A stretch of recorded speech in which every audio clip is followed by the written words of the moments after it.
Chers amis, aujourd'hui je vous avais annoncé une grande neuvaine de carême pour se repositionner spirituellement et s'ancrer dans la confiance. Elle aura finalement lieu à partir du mercredi 19 jusqu'au 27 mars. Aujourd'hui, découvrez plutôt le parcours sur Dieu et l'argent. Le carême est un temps pour réajuster notre relation à l'argent à la lumière de l'Évangile, car on ne peut pas servir deux maîtres. Tout de suite, après le commentaire du jour, avec le Père Hervé Marie Ignard. Et notez bien, la grande neuvaine annoncée précédemment aura lieu du 19 au 27.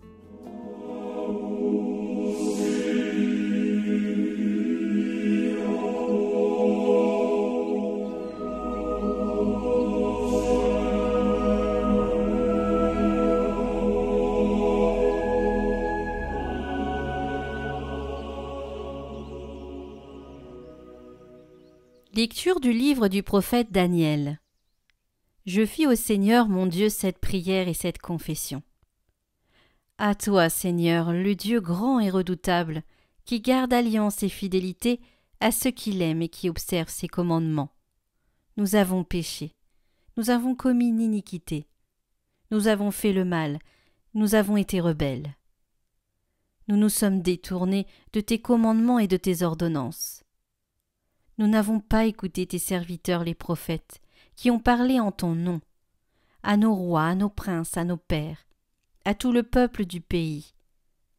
À toi, Seigneur, la justice, à nous la honte au visage, comme on le voit aujourd'hui pour les gens de Juda, pour les habitants de Jérusalem et de tout Israël, pour ceux qui sont près et pour ceux qui sont loin, dans tous les pays où tu les as chassés à cause des infidélités qu'ils ont commises envers toi.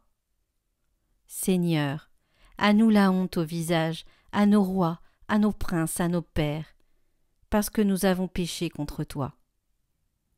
Ô Seigneur notre Dieu, la miséricorde et le pardon, car nous nous sommes révoltés contre lui. Nous n'avons pas écouté la voix du Seigneur notre Dieu, car nous n'avons pas suivi les lois qu'il nous proposait par les serviteurs les prophètes.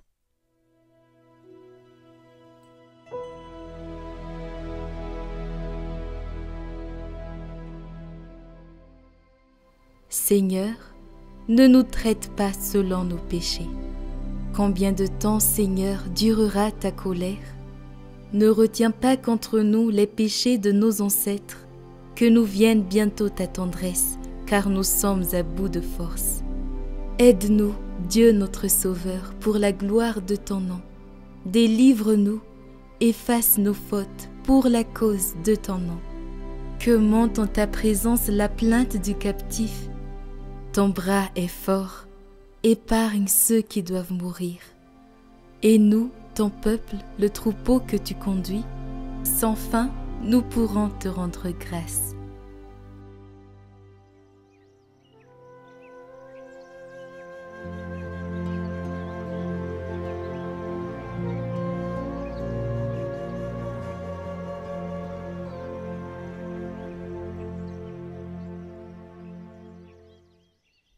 Évangile de Jésus-Christ selon saint Luc. En ce temps-là, Jésus disait à ses disciples : « Soyez miséricordieux comme votre Père est miséricordieux. Ne jugez pas, et vous ne serez pas jugés. Ne condamnez pas, et vous ne serez pas condamnés. Pardonnez, et vous serez pardonnés. Donnez, et l'on vous donnera. C'est une mesure bien pleine, tassée, secouée, débordante, qui sera versée dans le pan de votre vêtement, car la mesure dont vous vous servez pour les autres servira de mesure aussi pour vous. »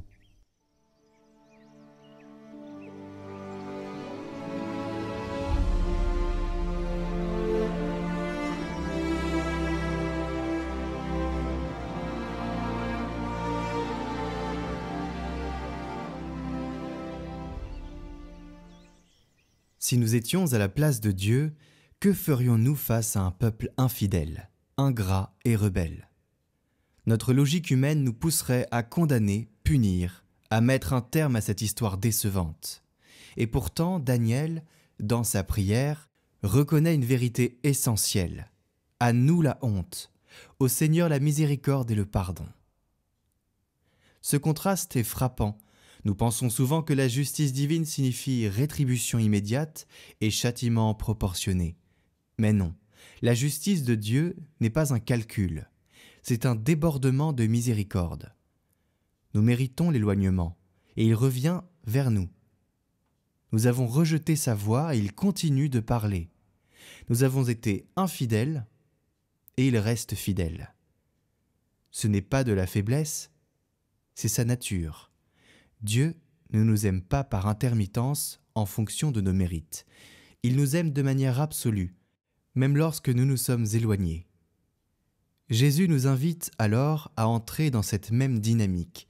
Soyez miséricordieux comme votre Père est miséricordieux.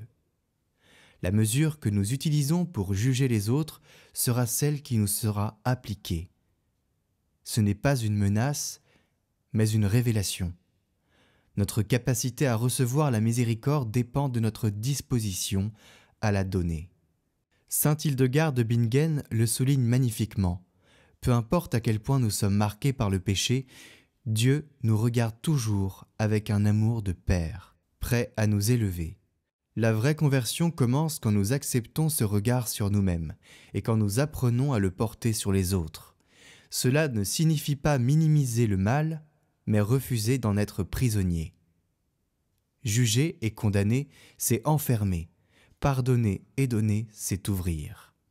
Voilà la justice de Dieu, une justice qui libère au lieu d'écraser. La vraie question n'est donc pas « Dieu va-t-il me pardonner ?» mais « suis-je prêt à me laisser transformer par sa miséricorde pour en être le reflet ?»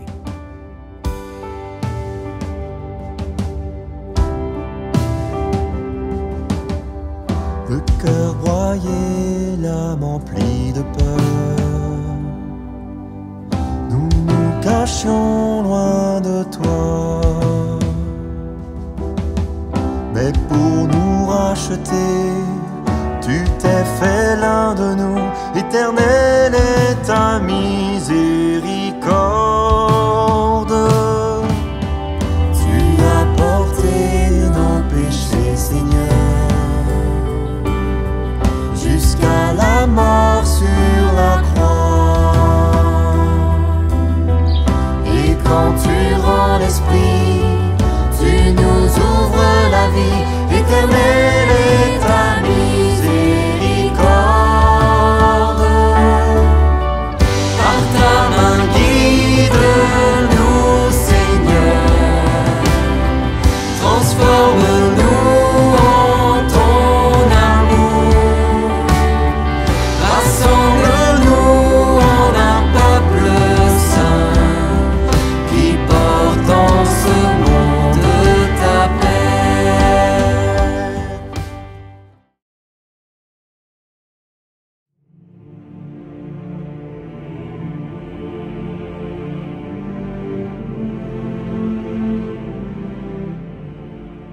Chers amis, bonjour, et c'est une joie pour moi de pouvoir passer sur vos ondes pour pouvoir parler un petit peu avec vous et en ce temps saint qui nous est proposé par l'Église, de pouvoir réfléchir sur l'argent. Et en réfléchissant sur l'argent, je voulais vous lire d'abord un passage tiré dans Proverbes, chapitre 30, le verset 7, qui dit « Je te demande deux choses, mon Dieu, ne me les refuse pas jusqu'au jour de ma mort. Éloigne de moi la fausseté et le mensonge. Ne me donne ni la pauvreté ni la richesse. Donne-moi seulement mon comptant de pain.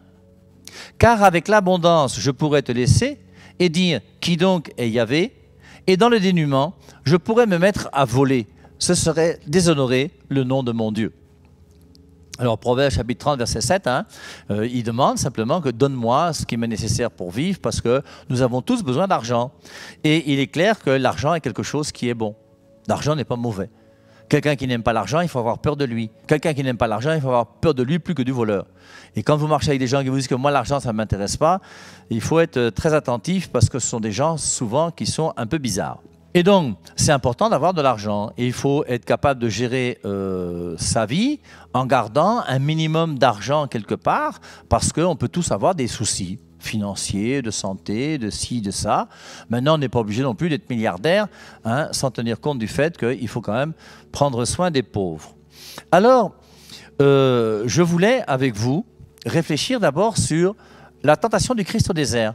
Et je pense que dans Matthieu au chapitre 4, vous avez la tentation de Jésus-Christ au désert dans Matthieu au chapitre 4, c'est le verset 1 à 11, que vous retrouvez d'ailleurs dans Luc chapitre 4, verset 1 à 13. Et dans la première tentation du Christ au désert, on a Satan qui dit « transforme ces pierres en pain et mange ». Et Jésus-Christ a besoin de manger, tout le monde a besoin de manger. Et ayant besoin de manger, il faut bien qu'on puisse avoir de l'argent. Et Jésus répond, l'homme ne vit pas seulement de pain, mais de toute parole qui sort de la bouche de Dieu. Voici la parole de Dieu. Et le chrétien doit vivre de la parole de Dieu. Et vivre de la parole de Dieu, c'est ce qu'on appelle faire la volonté du Père. Et ce qui montre bien que je ne peux gagner de l'argent qu'en faisant la volonté du Père. Maintenant, nous pouvons être des gens chrétiens, honnêtes, et qui sont satisfaits par la vie qui est la nôtre. Et Jésus-Christ n'a jamais voulu qu'on soit malheureux. Jésus-Christ veut notre bonheur. Et d'ailleurs, il nous dit dans ce passage très intéressant, que je vous invite à méditer de temps en temps, Matthieu chapitre 6, versets 24 à 34, où il dit « Personne ne peut servir bien deux maîtres. Il détestera l'un et aimera l'autre, ou bien il s'éloignera de l'un et se moquera de l'autre. Vous ne pouvez pas servir Dieu et le Dieu argent.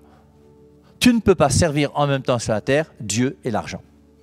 1 Timothée 6, 10, la racine de tous les maux, c'est l'amour de l'argent. Et pour s'y être adonnés, certains ont perdu leur âme. Et il nous dit, c'est pourquoi je vous dis, ne vous tourmentez pas pour votre vie avec des questions de nourriture, ni pour votre corps avec des questions de vêtements. La vie n'est-elle pas plus que la nourriture, et le corps plus que le vêtement? Alors, on va réfléchir sur ce petit verset. La vie n'est-elle pas plus que la nourriture? La vie, là, que tu as, elle vient de qui? Elle vient d'où? Elle vient de Dieu. Elle dépend de toi? Impossible.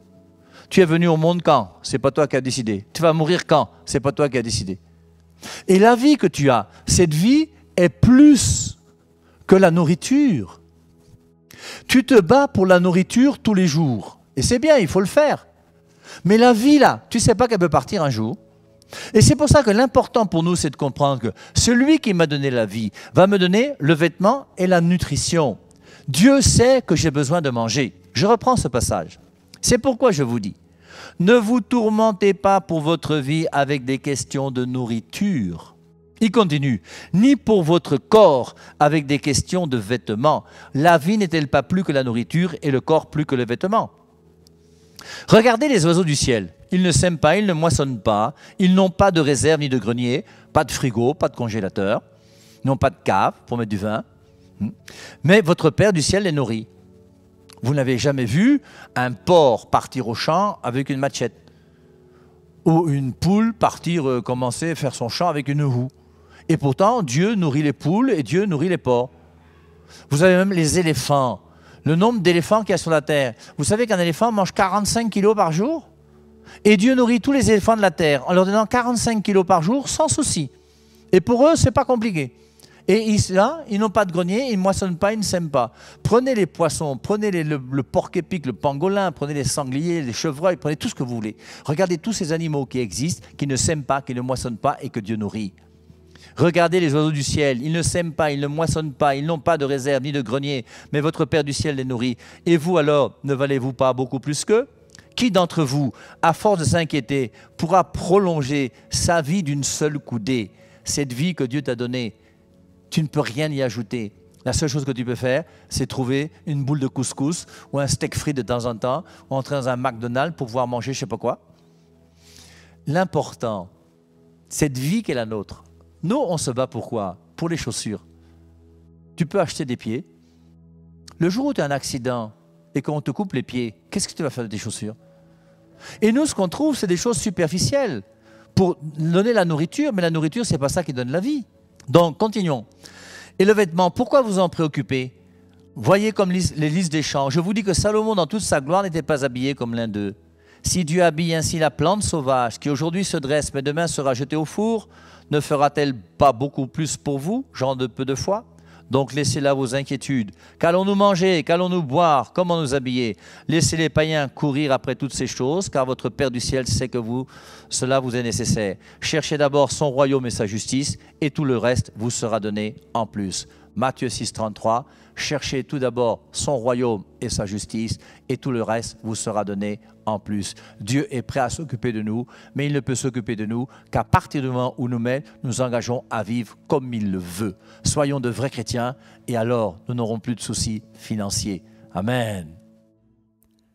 Retrouvez la chaîne YouTube du Père Hervé-Marie Ignard en lien en description. Retrouvez la vidéo du parcours de Carême en lien en haut à droite et en description.